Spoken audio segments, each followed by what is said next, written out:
Meine Damen und Herren, aus den Studios der Lately Show in Berlin, das sind die Lately News. Alles andere da draußen sind nur Fake News. Und weil mir gerade Jesus in der Teeküche erschienen ist und er verlangte, dass ich es erzähle, möchte ich heute einmal ein neues Segment bei den News präsentieren, nämlich die einzig wahre Filmkritik. Alles andere da draußen sind nur Fake-Kritiken. Trademark beantragt. Und passend zu der Zeit nach Ostern möchte ich deshalb auf die Fortsetzung von Das Alte Testament eingehen, nämlich Fast and Furious präsentiert das Neue Testament. Nicht nur, dass die tragende Rolle des ersten Teils, Jesus, einfach ohne viele Worte rausgestrichen wurde, auch die weitere Handlung hat einfach so viele Logiklöcher, dass leider Fast and Furious präsentiert das Neue Testament sogar einen Film wie Ghost Rider aussehen lässt wie Citizen Kane. Und bevor ich noch mehr in der Hölle schmoren werde, fangen wir an mit den Nachrichten aus dem Inland. Berlin. Ich persönlich bin ja ein begeisterter Magier. Und dank meines Ruhmes nicht aus dieser kleinen Nachrichtensendung, sondern wegen der Videos auf Pornhub bin ich nun Ehrenpräsident der Magiergilde.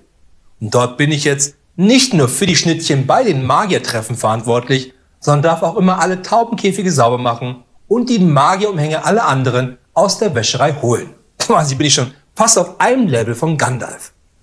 Dass man Tauben aber auch anders einsetzen kann und diese sogar helfen können, Strafen zu entgehen, ist dann doch eher etwas Neues. Denn tierisches Glück hatte ein Autofahrer in Berlin-Mitte, der deutlich zu schnell in einer 30er-Zone unterwegs war.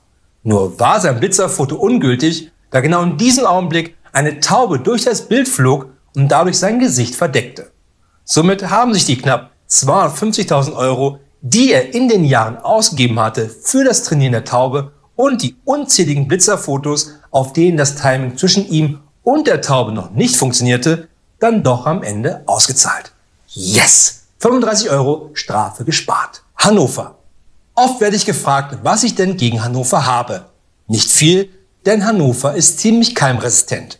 Und selbst die Apokalypse würde einen riesigen Bogen um Hannover machen. Und um meine persönliche Apokalypse noch fieser zu machen, würden die apokalyptischen Reiter auch noch auf E-Rollern einreiten.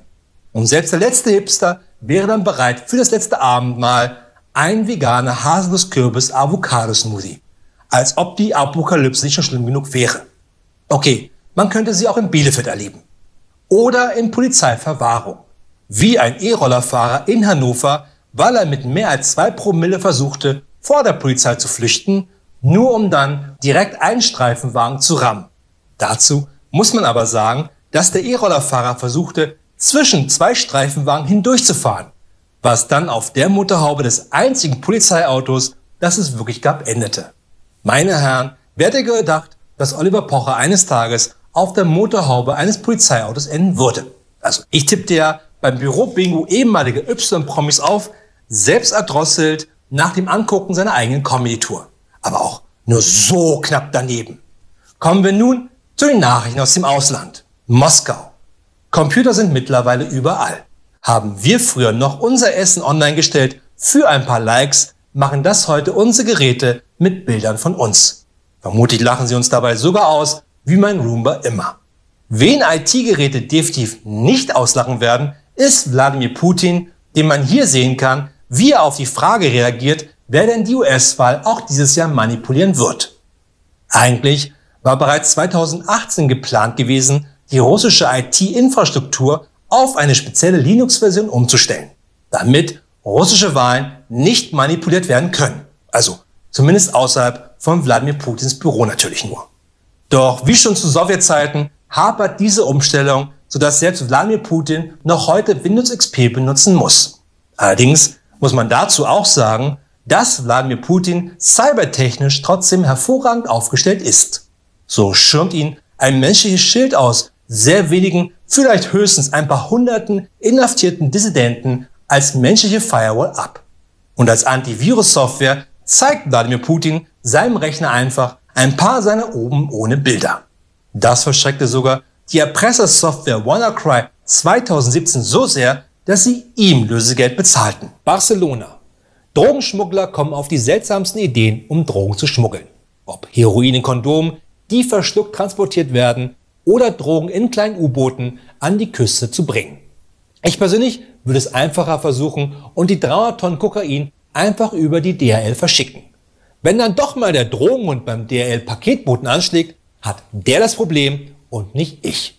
Außerdem, wenn der Zoll einen Container sieht, wo drauf steht, hier sind Drogen drin, halten die das für zu offensichtlich und kontrollieren den nicht. Genau so offensichtlich hat nun ein Kolumbianer versucht, Kokain im Wert von 30.000 Euro nach der Landung durch den Zoll in Barcelona zu schmuggeln. Und zwar auf seinem Kopf, getarnt durch ein Toupet und einen großen Hut. Aufgefallen war dem Beamten, weil er ziemlich nervös war und extrem stark schwitzte. Wegen dem dicken Plastikpäckchen, dem Toupet und dem Hut auf seinem Kopf. Heutiges Fernsehbusiness-Teilwissen: Kokain im Wert von 30.000 Euro nennt man übrigens, falls jemand auf der nächsten Party mal mit Halbwissen glänzen will, auch einen Pro7 Vorstandsfreitag. Und noch zum Abschluss: Das Fake News Medium der Woche ist dieses Mal eindeutig das Visier-Magazin. Es hat sich gezeigt, dass das Failing Visier-Magazin nur vollgestopft ist mit Fake News. Ich bin ja in Berlin bekannt dafür, dass ich hier jeden Kampf nur mit offenem Visier ausfechte. Okay, ich komme zu einem Messerkampf mit einer Kalaschnikow und zu einem Kalaschnikow-Kampf dann natürlich mit einer Bazooka. Ich will ja immer gewinnen. Nur leider komme ich zu Bazooka-Kämpfen immer nur mit einer Banane bewaffnet. Das Geheimnis dabei ist allerdings, dass man zuallererst einmal ordentlich die Banane pellt. Und wenn man fertig ist, muss man die andere Banane ebenfalls pellen und essen, damit man die Bananenschale direkt vor den Gegner werfen kann. Da nun der Gegner aber vollkommen irritiert ist durch das viele Bananenpellen, rutscht er in seiner Unsicherheit auf der Bananenschale aus, fällt dann die nächstgelegene Treppe hinunter und man ist Winner. Achso, das hatte ich vergessen zu erwähnen. Dafür sollte man mindestens ein Treppenhaus bereithalten, falls keines vor Ort erhältlich ist. Nur sind dies leider Dinge, die im Visier-Magazin eben nicht erwähnt wurden. Deshalb sei gewarnt, Visier-Magazin, die dunkelgelbe Lately Fake News Karte an dich und du stehst ab sofort an der Kante zu meinem mitgebrachten Treppenhaus. Das waren die wichtigsten Jesus und dem Osterhasen gewidmeten Lately News. Wir sehen uns wieder am Montag. Und nicht vergessen, alles andere da draußen sind nur Fake News.